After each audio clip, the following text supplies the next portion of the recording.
Part 1, The Read. Anya Sharma's life as a highly credentialed behavioral anthropologist was supposed to involve tenure tracks, dusty archival work, and the occasional keynote address on non-linguistic stress markers in primate groups. Instead, at 26, she found herself gliding through the dimly lit, velvet-draped sanctuary of the Obsidian Lounge, measuring the perfect pour of a 1982 Armenia. She traded her academic robes for a perfectly tailored black vest, and the lecture hall for the most exclusive, secretive, and opulent nightclub in Manhattan's Upper East Side. The transition was less a retreat and more an aggressive field study. The Obsidian was not merely a bar, it was a high-altitude observation deck for the global elite. Here, away from the digital noise and prying eyes of regulators, the world's most powerful individuals, heads of sovereign wealth funds, shadowed political fixers, and defense contractors, conducted multi-billion-dollar affairs with the silent, intricate language of old money and new power. Anya, the quiet, keenly observant mixologist, was perfectly positioned at the epicenter of this silent, high-stakes theater.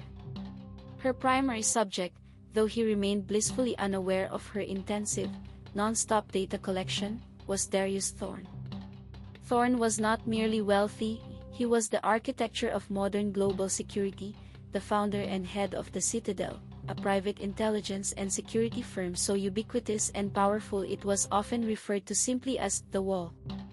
He was a regular fixture, occupying a specific, secluded booth, known informally among the staff as the Siege, where he held court, his presence radiating a controlled, unbreachable stillness.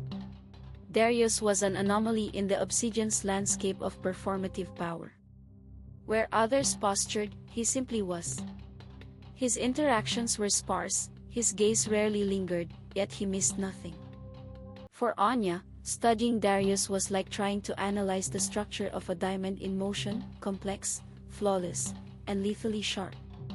As she crafted his favorite drink, a deceptively simple, perfectly balanced sazerac, she didn't just note his order, she recorded the fraction of a second his eyes lifted from his tablet, the subtle clench of his jawline upon receiving a particular text, the near imperceptible tightening of the muscles in his neck that signaled a genuine, internal point of friction, rather than a feigned negotiating tactic. Tonight, the air felt electrically charged, thick with the scent of aged leather and unspoken tension.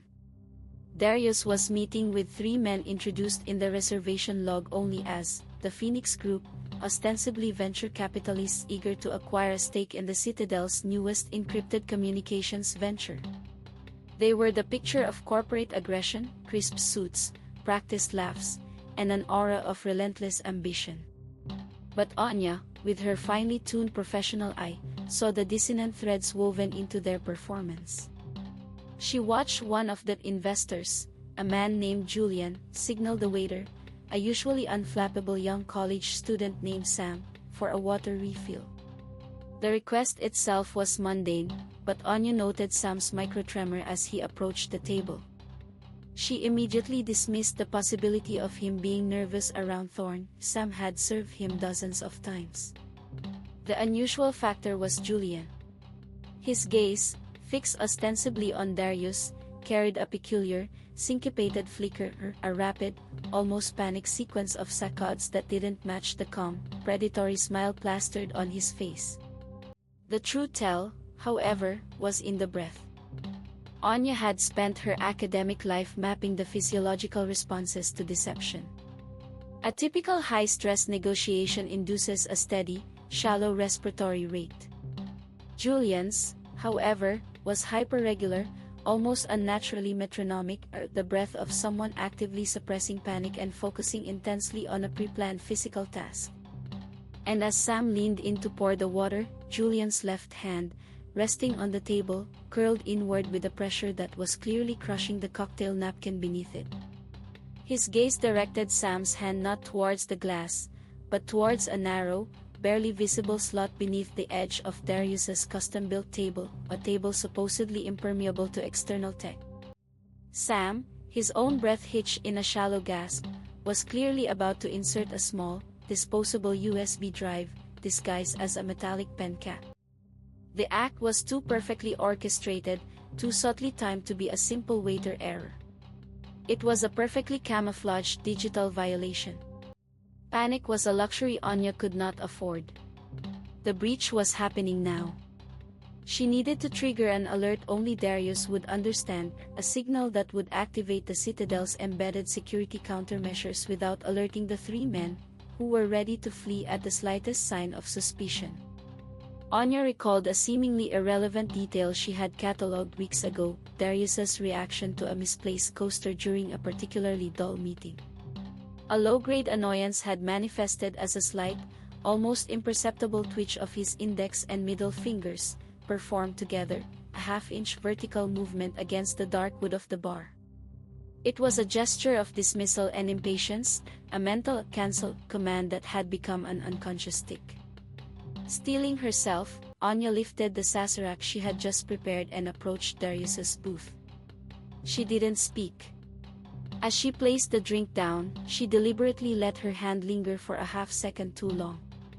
Then, using her index and middle finger, she executed the precise, quick, up and down motion on the table's edge, replicating the cancel tick she had observed him do.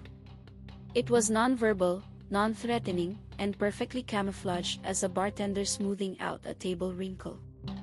Darius, still maintaining eye contact with Julian, didn't flinch. But his eyes, those deep, obsidian pools, shifted their focus. It was not a change in direction, but a change in depth. He processed the cue, absorbed the impossible information transmitted by the bartender's fingers, and executed a sequence of actions that took less than 3 seconds. "Gentlemen," Darius said, his voice dropping slightly, the rich, smooth tone now overlaid with the cold edge of steel. He did not look away from Julian. "My apologies. My firm has just detected an unscheduled transmission." As the word transmission left his lips, the Obsidian Lounge didn't explode into chaos, it locked down with surgical precision. The three investors found their wrists seized with crushing force by two suddenly materialized, black-suited security agents who had been flawlessly hidden in the crowd.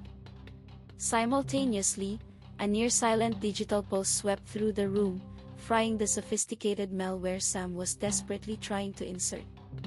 Sam himself froze, paralyzed by fear and the realization of his betrayal. The foiled plot, later traced back to Darius's bitter rival in the intelligence community, Marcus Vane, was a sophisticated attempt to inject a self-replicating logic bomb into the Citadel's command and control matrix. If successful, it would have crippled Thorne's entire global infrastructure, leaking critical asset and client data to hostile foreign entities. Darius remained seated, surveying the silent, now neutralized situation. He dismissed the security team with a curt nod, his gaze finally settling on Anya, who was back behind the bar, polishing a coupe glass with a steady hand that belied the adrenaline coursing through her veins. He didn't ask a question, he simply offered a command cloaked in a statement of fact. "The Obsidian is compromised. You are exposed." The next hour was a blur. By dawn, Anya wasn't just unemployed, she was transported to the Citadel, Thorne's heavily fortified, subterranean headquarters, located beneath a benign-looking financial complex in Midtown. She was now a guest, albeit one under luxurious house arrest. Her new status was unofficial behavioral consultant. Darius made the terms brutally clear, she had proven her worth and her unique observational expertise was now a critical security asset. To protect her from Vane's inevitable retribution, she needed to be off the board, insulated within the Citadel's impenetrable walls. Her job was to use her training, her ability to analyze patterns, microexpressions, and nonverbal tells, not on his clients, but on his own organization. She was to find the cracks in his network, the human vulnerabilities, and the potential internal traitors. Anya was suspicious, yet logically compliant. Her confinement was in an opulent, minimalist apartment overlooking the city skyline, but the doors were magnetically sealed, and her communications filtered. Her life had been reduced to a single, high-stakes variable, Darius Thorne. The suspicion, however, began to fray as their forced proximity led to late-night analysis sessions. They bonded not over shared interests, but shared scars. Darius's history was one of devastating loss. His family had been destroyed, not by violence, but by a catastrophic information leak, a brutal lesson in the asymmetry of digital warfare. Anya confessed her own, quieter trauma, the complex, drawn-out legal battle that had consumed her parents, eventually destroying them both emotionally and financially, teaching her that fairness was a societal construct, not a universal law. "The world is not fair, Dr. Sharma," Darius said one evening, leaning against the glass wall of her apartment, watching the city lights flicker like disorganized synapses. "It is merely ordered by power and enforced by consequence. You understood that when you gave the signal." "I understood that Julian's breathing pattern was incompatible with his stated intent," Anya corrected, though the difference felt semantic. "I acted to prevent the consequence." "And now you operate within the consequence," he countered. A trust, raw and born of necessity, began to form. Anya saw beyond the granite exterior of the security mogul to the driven man who bore the weight of protecting empires. Darius saw in Anya not just a talented academic, but a brilliant, fiercely moral operator willing to accept the ugly truths of the world, truths that existed far outside the civilized parameters of her university syllabus. Their relationship was evolving, rapidly transforming from professional surveillance to something deeper, rooted in mutual respect and a shared acceptance of the brutal logic governing their new reality. The Citadel, once her gilded cage, was slowly beginning to feel like a sanctuary, a place where her extraordinary skill finally found its terrifying, necessary purpose. But the sanctuary was built on Darius's absolute authority and an ethical gray zone she had yet to fully explore, a zone that would soon define the limits of her trust. Part 2: The Unspoken Hierarchy. Anya's transition into the Citadel was less about consulting and more about psychological warfare waged on an organizational chart. Her days were spent in a windowless, soundproof analysis room, a digital extension of her mind equipped with feeds, data lakes, and biometric scans. Her primary task was to analyze the Citadel's core leadership, the individuals Darius trusted to maintain his global wall. She screened for loyalty, but more importantly, for cognitive stress patterns, ego fractures, and anomalies in their interaction protocols. Her most frequent collaborator was Elias Vance, the Citadel's chief of human resources and Darius's seemingly unflappable right-hand man. Elias was a study in practice neutrality, a man whose every expression was calibrated, whose voice was always modulated to a reassuring, bureaucratic calm. Yet, Anya saw the flicker beneath the surface. When she presented her findings on minor personnel breaches, Elias's pupils would dilate for a millisecond too long on the names she flagged, a cognitive load spike indicative of either surprise or, more worryingly, pre-existing knowledge. She logged these as data points, but offered no conclusion. She was still learning the hierarchy of silence here. Darius, meanwhile, was relentless. He treated Anya not as an academic curiosity, but as an indispensable partner who spoke the same language of consequence and observation. Their relationship solidified in the hours between midnight and dawn, in Darius's private office overlooking the dormant financial district. He would sketch out geopolitical scenarios, a looming regime change in Southeast Asia, a sudden shift in energy trading, and Anya would dissect the behavioral levers, the nonverbal cues of the involved ministers, the predictive stress markers of key oil executives, the cultural biases baked into negotiation styles. "You don't look at what they say, you look at how they say it, and what they don't say," Anya explained one night, leaning over a holographic map displaying international fiber optic routes. A typical diplomatic handshake lasts 2.5 seconds. If the delegate from Novograd holds it for 3.2 seconds, it's not respect, it's an appeal for trust, a bid for intimacy they haven't earned. That gap is a weakness. Darius simply watched her, his expression unreadable, but the intensity in his gaze was its own form of praise. He wasn't accustomed to being truly seen, and Anya, in her rigorous academic pursuit of truth, dissected his world with fearless precision. She, in turn, found a strange security in his control. He was the only person she had ever met who understood the terror of absolute chaos and had the resources to build an absolute defense against it. One afternoon, Darius presented Anya with a file labeled Operation Aegis. It detailed a recent successful Citadel intervention, the extraction of a cell of human rights activists who had been targeted by a major transnational criminal organization, known only as the VOR, which was now aligned with Marcus Vane. The operation had been flawless, minimizing casualties and neutralizing the immediate threat. Anya analyzed the post-op logs, focusing on the communication data. She noticed a severe, 2-hour comms blackout just before the extraction team reached the safe zone, a delay that had almost cost the activists their lives. The log indicated a last-minute data leak that had pinpointed the extraction route, forcing the team to reroute under heavy fire. The leak source was traced to a single, proprietary encryption key, Darius explained, his voice flat. Someone sold the route.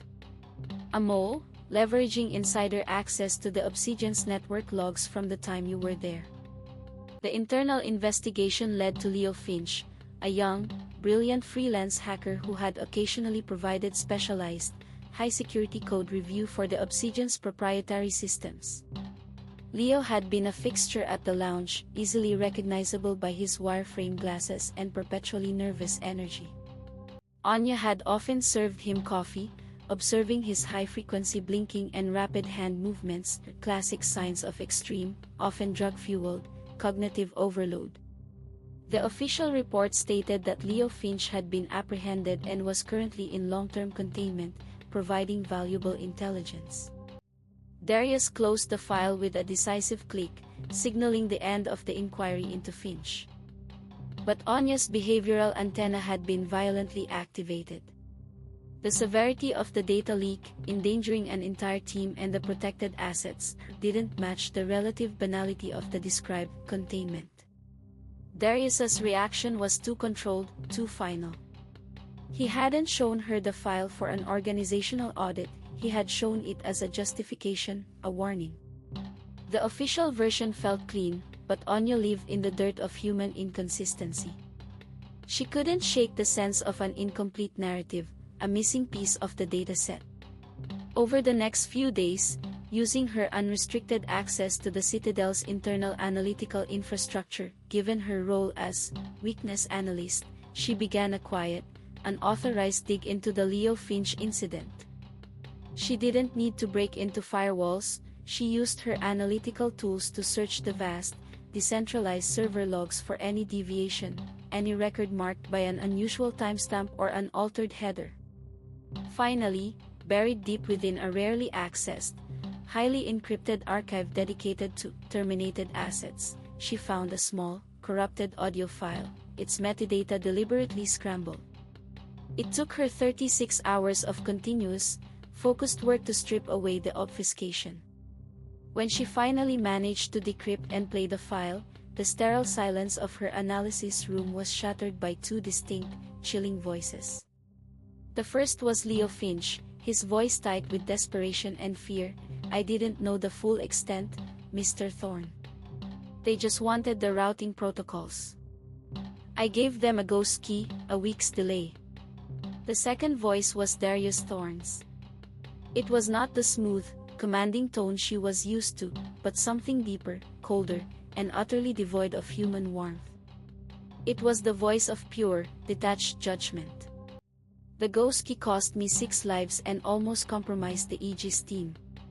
You sold the route that led them directly to the target.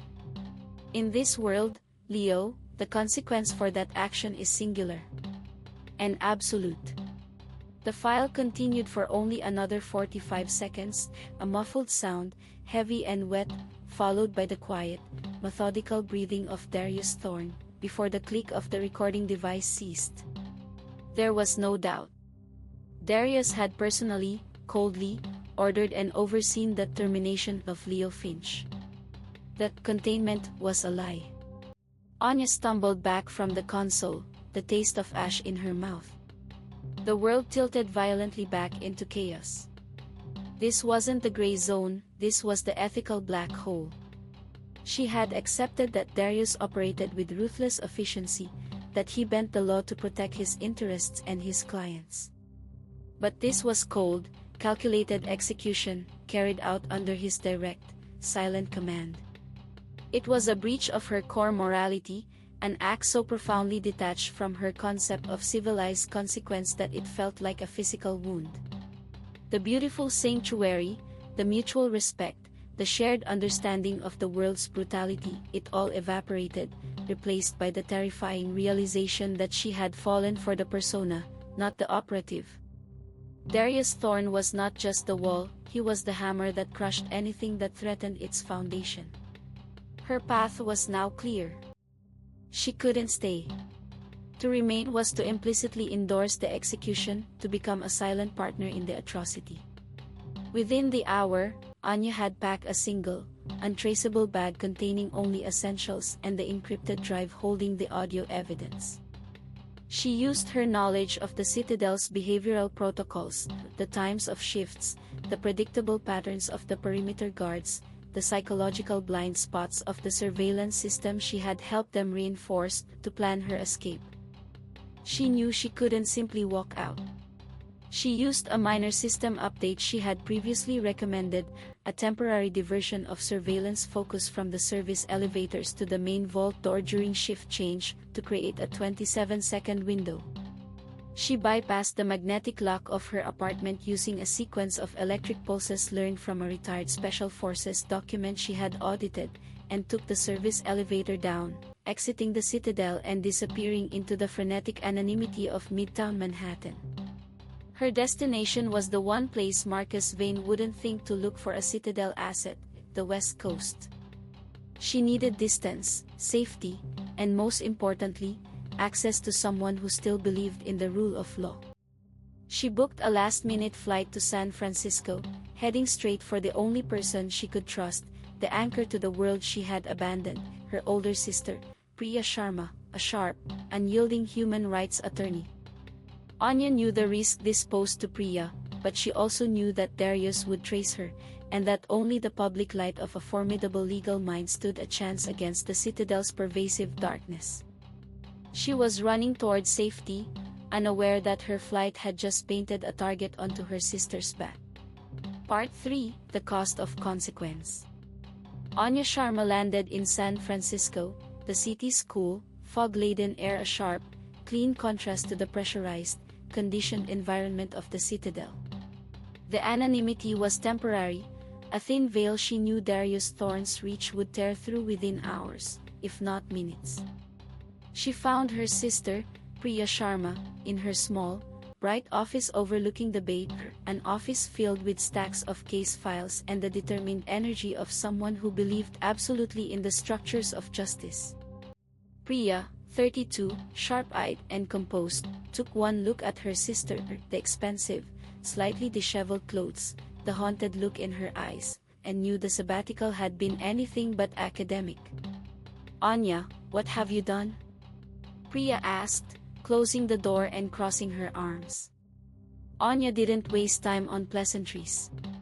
She laid out the truth in cold, anthropological terms: the Obsidian Lounge, Darius Thorne, the gilded cage of the Citadel, and finally, the encrypted drive containing the recording of Leo Finch's execution.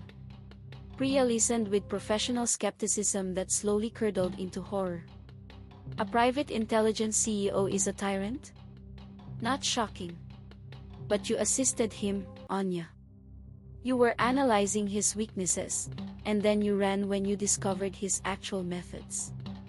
And now you want me, a human rights attorney, to help you expose him based on a single, illegal recording? He executed a man, Priya. A kid who panicked and sold a key. But it was a calculated, cold-blooded killing to silence a vulnerability, Anya insisted, gripping the edge of Priya's desk. I need a lawyer who can weaponize the truth before he finds me and locks me back up, or worse. Priya sighed, running a hand through her hair. You escaped the system, but you're still speaking the language of that world. My system requires evidence, due process, and a jury. His system requires only consequence. You have to understand, Anya, the moment I file anything, Vane, or Thorne, or both, will come for you. I know, Anya whispered. I just need a head start. The head start never came. The Citadel surveillance network had been momentarily stumped by Anya's precise, low-tech escape, but Marcus Vane's network, fueled by his desperate need for revenge on Darius, was a hungry predator waiting for an opportunity. Anya's flight to the west coast was a beacon Vane instantly recognized as a strategic error. He knew Darius's code of ethics, assets were protected, and betrayal was punished. Vane calculated that Anya's flight, the ultimate betrayal, was the perfect leverage. The attack was executed with the chilling, signature professionalism of the VOR, the transnational criminal organization Vane was now collaborating with. It happened during Priya's evening commute, a coordinated, perfectly timed operation that looked like a common, messy traffic incident. Priya's car was gently sandwiched between two identical black sedans on a deserted stretch of highway. No shots were fired, no witnesses remained, and within 90 seconds, she was gone. Anya received the message an hour later, a video file routed through a sophisticated, multi-layered darknet proxy that mocked the Citadel's decryption attempts. The video was short and precise. Priya, visibly shaken but maintaining her composure, was seated against a concrete wall. The camera panned to Marcus Vane. His face, lean and scarred, was dominated by a predatory smile that seemed to relish the cruelty of the moment. Dr. Sharma. A true behavioral analyst should have known that actions have cascading consequences. Vane's demands were not for money. They were for total annihilation. Darius Thorne will transfer the entire client manifest, the command and control keys for Operation Aegis, and 80% of the Citadel's liquid assets to my nominated escrow account. He has 48 hours. His compliance is contingent on one thing: you, Dr. Sharma, delivering the documents in person, without security escort. Your sister lives or dies based on your faith in the wall. Anya stood in Priya's apartment, staring at the frozen image of her sister's face, a surge of adrenaline so pure it felt like electric current running through her veins. The terror of the situation quickly hardened into cold, surgical resolve. Her attempt at morality had failed. Her flight had done exactly what she feared: it had made the person she loved most vulnerable.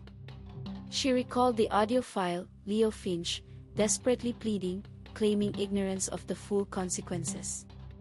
Darius's response: the ghost key cost me 6 lives. The consequence for that action is singular and absolute. Anya understood it now.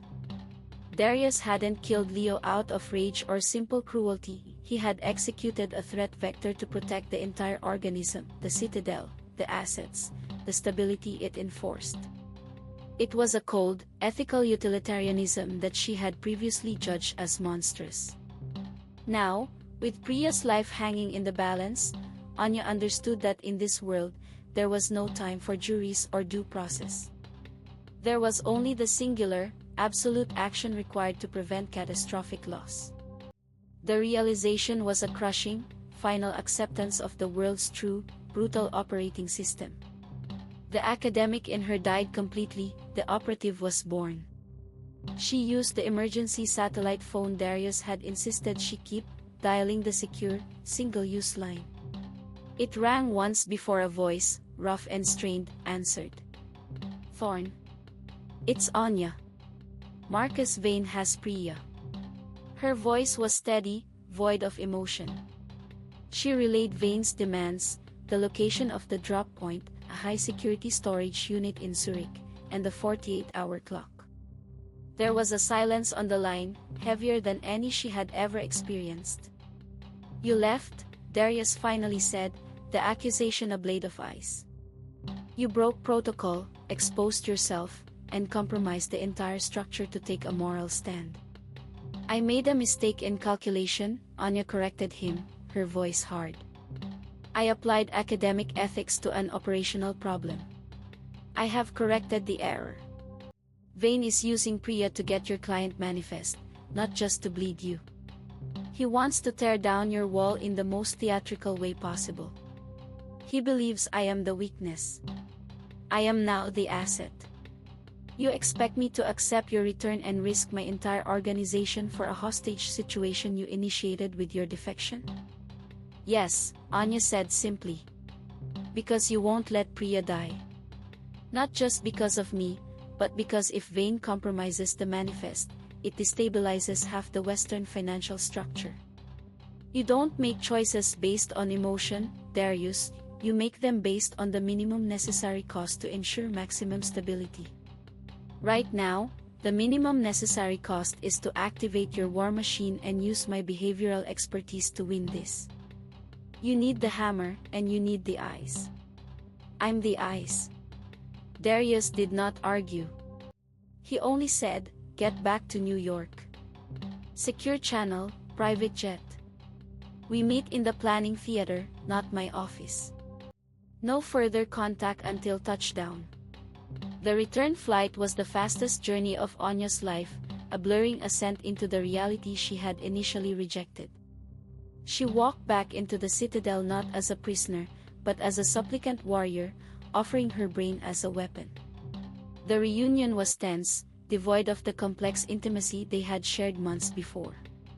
Darius was utterly focused, his expression a mask of cold fury. Vane is predictable in his theatrics, Anya stated immediately, ignoring the security agents watching them and the lingering resentment in the room. She projected Vane's video onto the main tactical screen. The Zurich drop point is a feint. He's telling you to give him everything in a sterile, hidden location. But Vane is driven by personal vendetta. He wants to watch you bleed in front of his audience. He wants to destroy you in a place that symbolizes your power. She tapped the screen, highlighting the faint logo embossed on the concrete wall behind Priya. It was the stylized crest of a rare, high-end construction firm used only in certain New York properties. He is not going to Zurich. He is going to make the final confrontation personal, spectacular, and symbolic, Anya concluded, her analysis flowing smoothly, detached and ruthless. He wants to dismantle your life's work at the place where it began. Marcus Vane is coming back to the Obsidian Lounge. Part 4, Zenith and Legacy. The Obsidian Lounge had been transformed from a discreet theater of power into a meticulously constructed trap. Every detail, from the ambient lighting to the exact placement of the bar stools, was calculated. Based on Anya's behavioral profile of Marcus Vane, his need for control, theatricality, and the narcissistic desire to witness the destruction he wrought, Darius had agreed Vane would appear at the Obsidian, seeking to desecrate the symbol of Thorne's empire. Darius, dressed in his usual impeccable suit, took his position in the siege booth, a man waiting for a storm he had prepared for years. Anya was stationed on a balcony overlooking the main floor, hidden within the network of ventilation shafts and surveillance screens.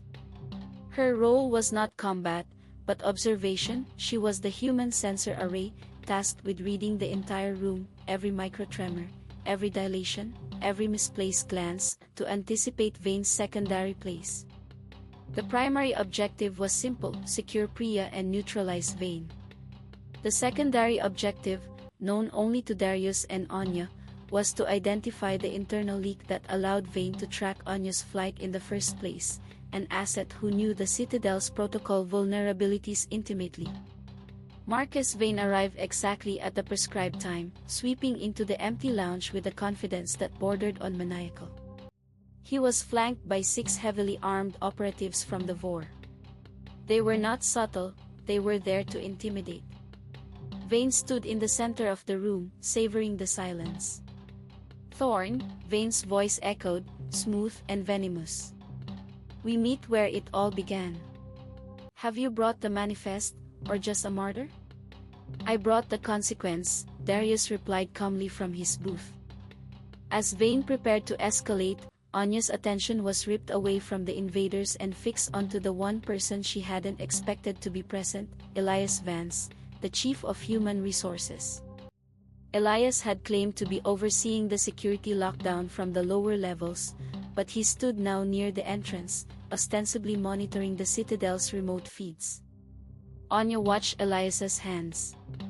He was unconsciously rubbing the back of his neck, a high-frequency, repetitive motion she had previously catalogued as his tell for extreme, suppressed triumph. More critically, his eyes kept darting toward a specific, dark corner of the bar, far from Vane, and then back to Darius. It wasn't anxiety, it was expectation. He was waiting for a signal.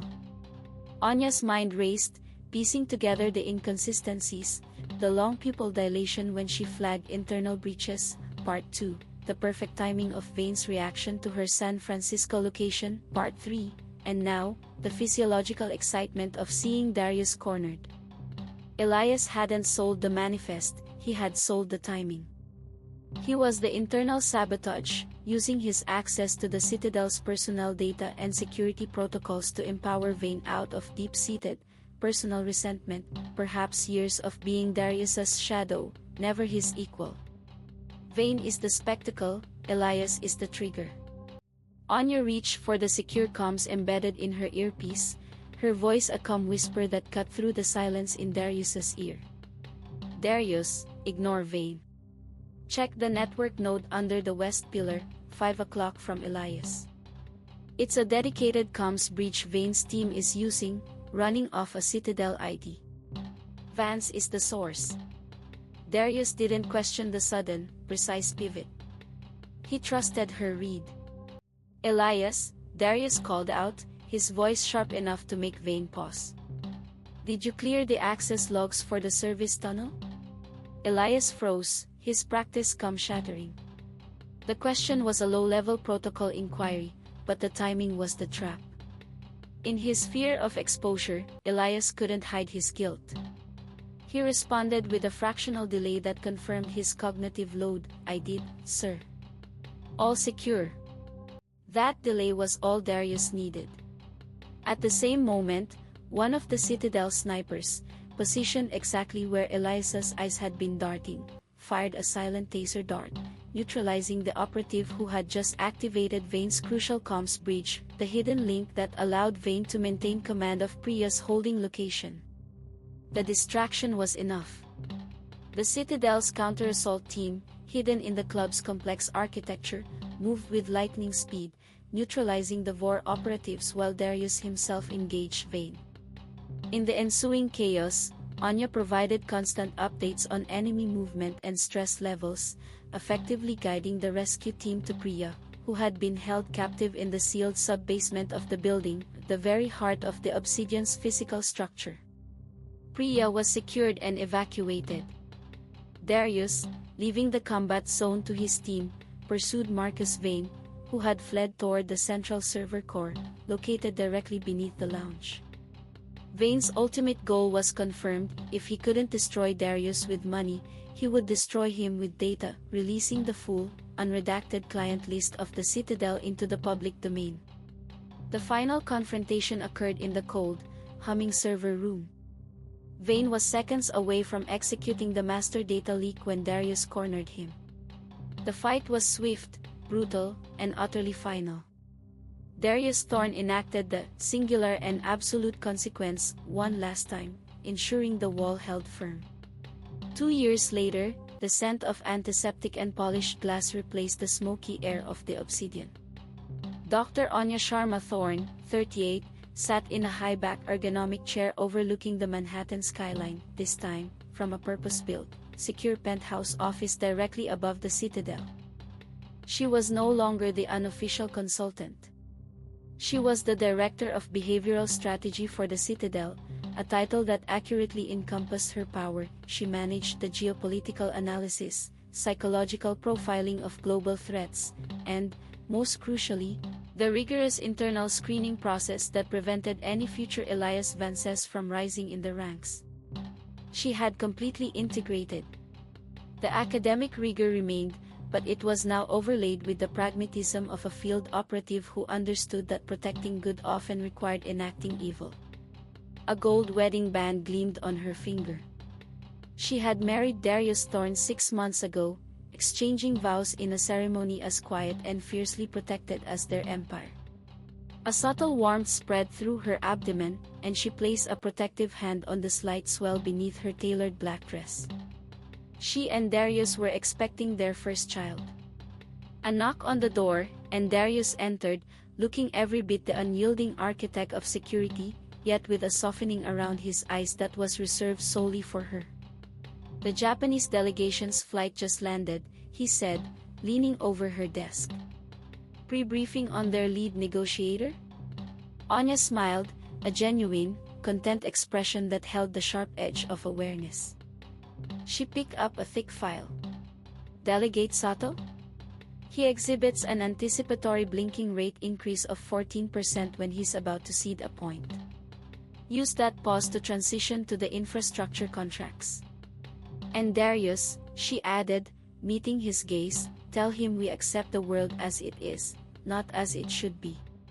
He returned the look, an acknowledgement of their shared, brutal philosophy. Their world was complex, a necessary blend of knowledge, fierce loyalty, and consequence.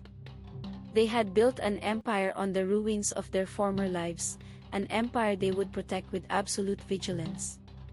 Anya Sharma Thorne had found her definitive purpose, protecting the peace of her new family in a world that rewarded only the prepared. Part 5: The New Order of Consequence. The secure meeting room in the Citadel was minimalist, designed to encourage focus and discourage posturing. Anya sat at the head of the polished steel table, her profile now commanding attention. The slight swell of her pregnancy was elegantly concealed beneath the sharp lines of a custom-tailored suit, a quiet power statement in a room full of uniformed specialists.